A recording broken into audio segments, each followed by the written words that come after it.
पंचदेव प्रार्थना एक शक्तिशाली मंत्र है। प्रातःकाल सच्चे मन से इसे सुनने से जीवन के सभी दुख तुरंत दूर होने लगते हैं।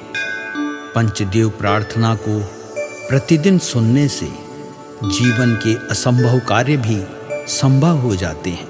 तो आइए सुनते हैं यह पंचदेव प्रार्थना। गजाननं भूतगणादिसेवितं कपित्थजम्बूफलचारुभक्षणम् उमासुतं शोकविनाशकारकम् नमामि विघ्नेश्वर पादपङ्कजम्। कर्पूरगौरं करुणावतारं संसारसारं भुजगेन्द्रहारं सदा वसन्तं हृदयारविन्दे भवं भवानी सहितं नमामि।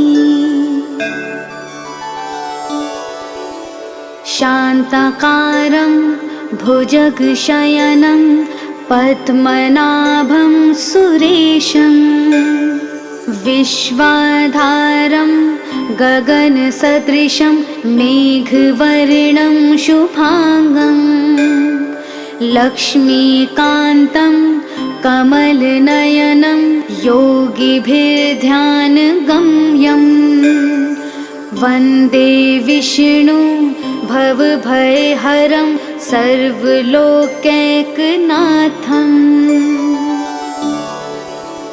नीलाम्बुजश्यामलकोमलाङ्गं सीतासमारोपितवामभागं पाणो महासायकचारुचापं नमामि रामं रघुवंशनाथम्। मनोजवं मारुततुल्यवेगं जितेन्द्रियं बुद्धिमतां वरिष्ठं वातात्मजं वानुरयूथमुख्यं श्रीरामदूतं शरणं प्रपद्ये। करारविन्देन पादारविन्दं मुखारविन्दे विनिवेशयन्तं वटस्य पत्रस्य पुटेश्यानं बालं मुकुन्दं मनसा स्मरामि। या देवी सर्वभूतेषु शक्तिरूपेण संस्थिता नमस्तस्यै नमस्तस्यै नमस्तस्यै नमो नमः। नीलाञ्जनासमाभासं रविपुत्रं यमाग्रजं छायामार्तण्डसम्भुतं तं नमामि शनैश्चरम्। गजाननं भूतगणादिसेवितं कपित्थजम्बूफलचारुभक्षणम् उमासुतं शोकविनाशकारकम् नमामि विघ्नेश्वर पादपङ्कजम्। कर्पूरगौरं करुणावतारं संसारसारं भुजगेन्द्रहारं सदा वसन्तं हृदयारविन्दे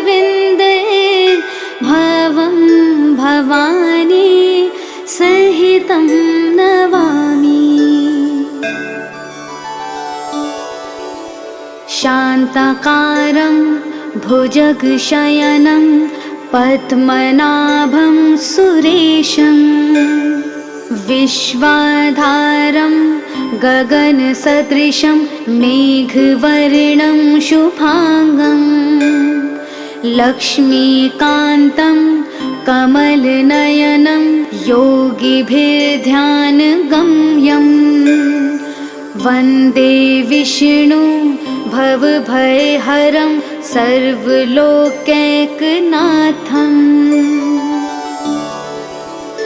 नीलाम्बुजश्यामलकोमलाङ्गं सीतासमारोपितवामभागं पाणो महासायकचारुचापं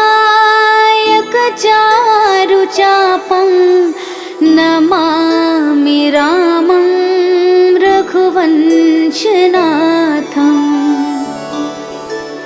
मनोजवं मारुततुल्यवेगं जितेन्द्रियं बुद्धिमतां वरिष्ठं वातात्मजं वानुरयोधमुख्यं श्रीरामदूतं शरणं प्रपद्ये करारविन्देन पादारविन्दं मुखारविन्दे विनिवेशयन्तं वटस्य पत्रस्य पुटेश्यानं बालं मुकुन्दं मनसा स्मरामि। या देवी सर्वभूतेषु शक्तिरूपेण संस्थिता नमस्तस्यै नमस्तस्यै नमस्तस्यै नमो नमः। नीलाञ्जनासमाभासं रविपुत्रं यमाग्रजं छायामार्तण्डसम्भुतं तं नमामि शनैश्चरम् गजाननं भूतगणादिसेवितं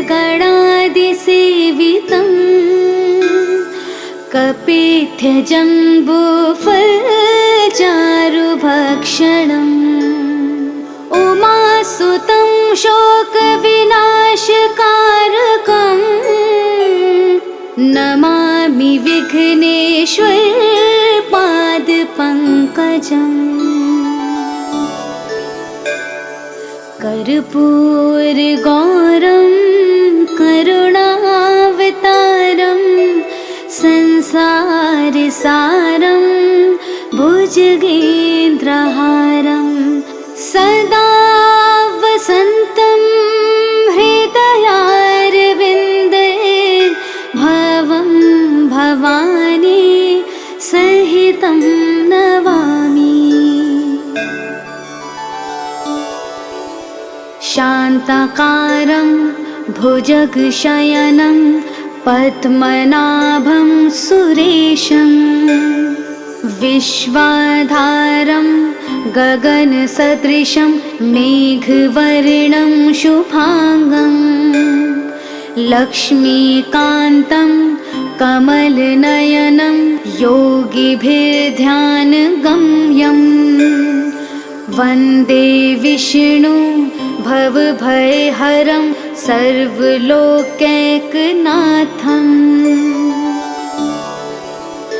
नीलाम्बुजश्यामलकोमलाङ्गं सीतासमारोपितवामभागं पाणो महासायकचारुचापं नमामि रामं रघुवंशनाथम्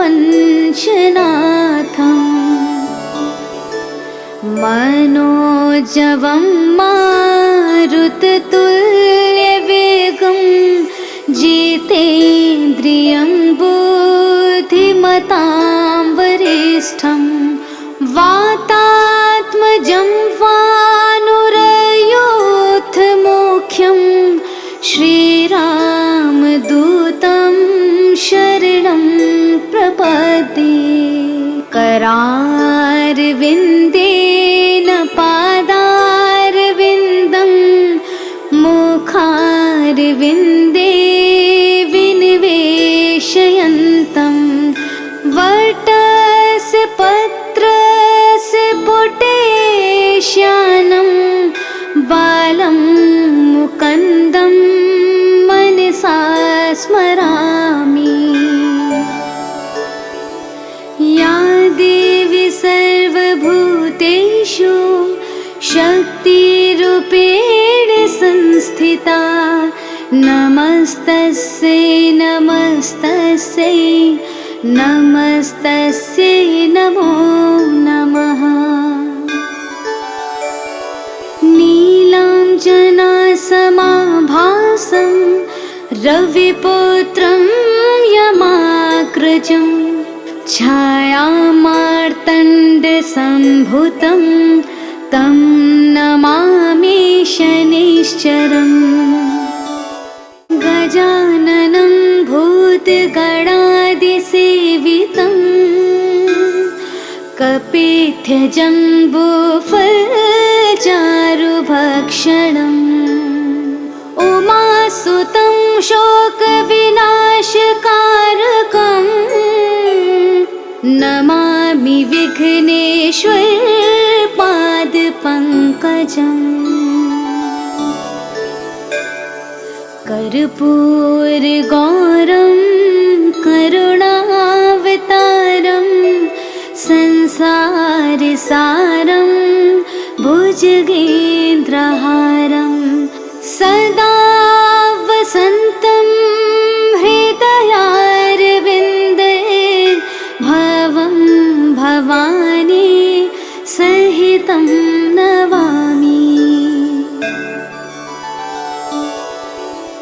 शान्ताकारं भुजगशयनं पद्मनाभं सुरेशं विश्वाधारं गगनसदृशं मेघवर्णं शुभांगं लक्ष्मीकान्तं कमलनयनं योगिभिर्ध्यानगम्यं वन्दे विष्णु भवभयहरं सर्वलोकैकनाथम्।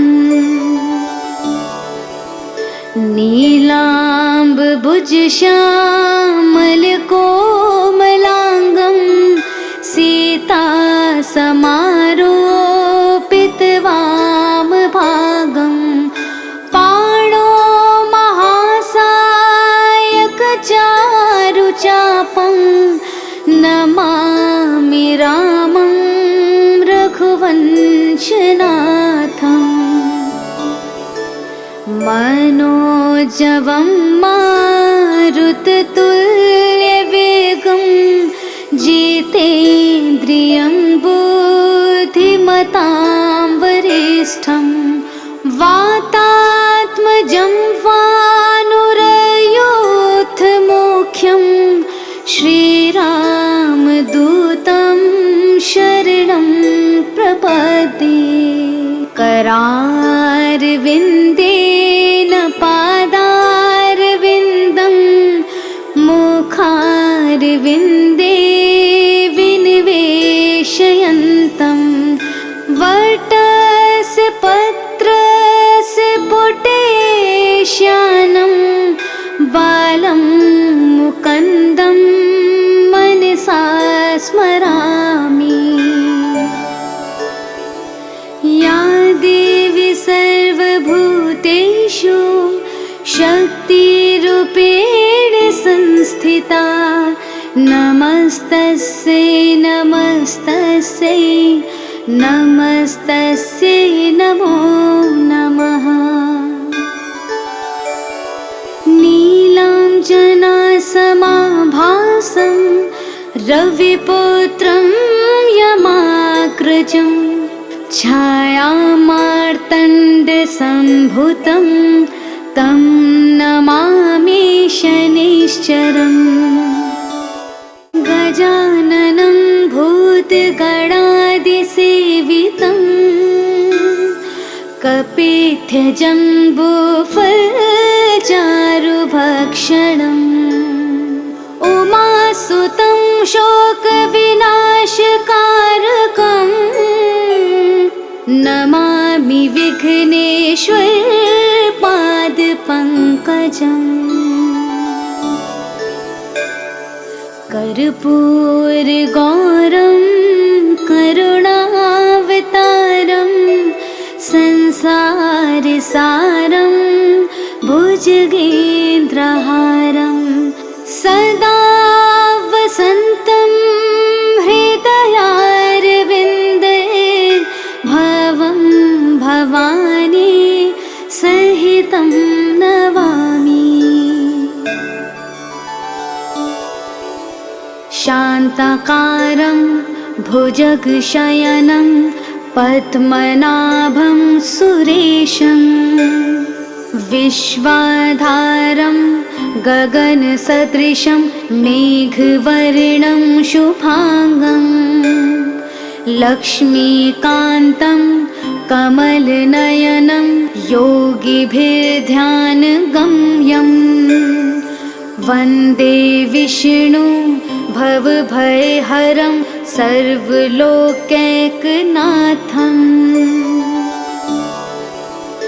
नीलाम्बुजश्यामलकोमलाङ्गं सीतासमारोपितवामभागं पाणो महासायकचारुचापं नमामि रामं रघुवंशनाथम्। मनोजवं मारुततुल्यवेगं जितेन्द्रियं बुद्धिमतां वरिष्ठं वातात्मजं वानुरयूथमुख्यं श्रीरामदूतं शरणं प्रपद्ये। करारविन्देन पादारविन्दं मुखारविन्दे विनिवेशयन्तं वटस्य पत्रस्य पुटेश्यानं बालं मुकुन्दं मनसा स्मरामि। या देवी सर्वभूतेषु शक्तिरूपेण संस्थिता नमस्तस्यै नमस्तस्यै नमस्तस्यै नमो नमः। नीलाञ्जनासमाभासं रविपुत्रं यमाग्रजं छायामार्तण्डसम्भुतं तं नमामि शनिश्चरम्। गजाननं भूतगणादिसेवितं कपित्थजम्बूफलचारुभक्षणम् उमासुतं शोकविनाशकारकम्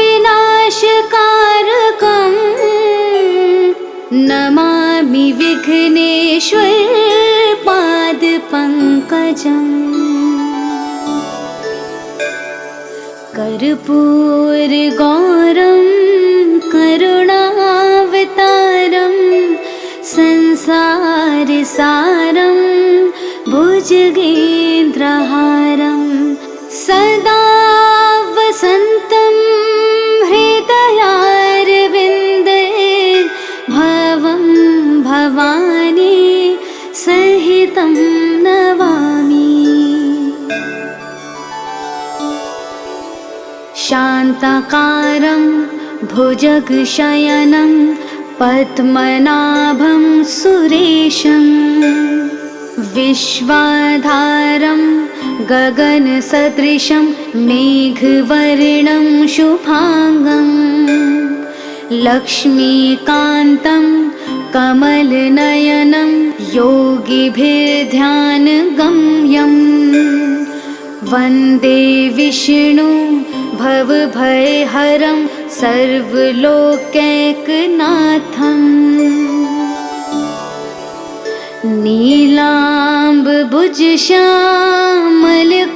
नीलाम्बुजश्यामलकोमलाङ्गं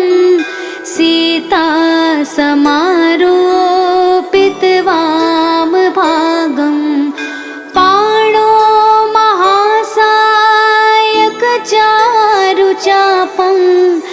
नमामि रामं रघुवंशनाथम् मनोजवं मारुततुल्यवेगं जितेन्द्रियं बुद्धिमतां वरिष्ठं वातात्मजं वानुरयूथमुख्यं श्रीरामदूतं शरणं प्रपद्ये करारविन्देन पादारविन्दं मुखारविन्दे विनिवेशयन्तं वटस्य पत्रस्य पुटेश्यानं बालं मुकुन्दं मनसा स्मरामि या देवी सर्वभूतेषु शक्तिरूपेण संस्थिता नमस्तस्यै नमस्तस्यै नमस्तस्यै नमो नमः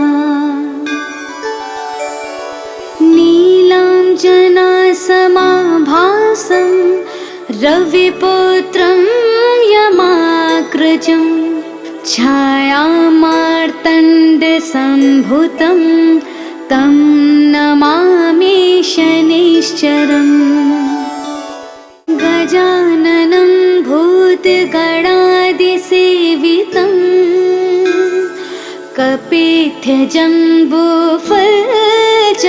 कपित्थजम्बूफलचारुभक्षणम् उमासुतं शोकविनाशकारकम् नमामि विघ्नेश्वर पादपङ्कजम् कर्पूरगौरं करुणावतारं संसारसारं भुजगेन्द्रहारं सदा वसन्तं हृदयारविन्दे भवं भवानी सहितं नमामि शान्ताकारं भुजगशयनं पद्मनाभं सुरेशं विश्वाधारं गगनसदृशं मेघवर्णं शुभांगं लक्ष्मीकान्तं कमलनयनं योगिभिर्ध्यानगम्यं वन्दे विष्णु भवभयहरं सर्वलोकैकनाथम्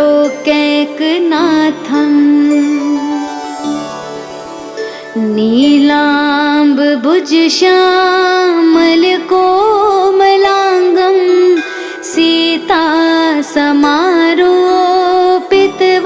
सीतासमारोपितवामभागं पाणो महासायकचारुचापं नमामि रामं रघुवंशनाथम् मनोजवं मारुततुल्यवेगं जितेन्द्रियं बुद्धिमतां वरिष्ठं वातात्मजं वानुरयूथमुख्यं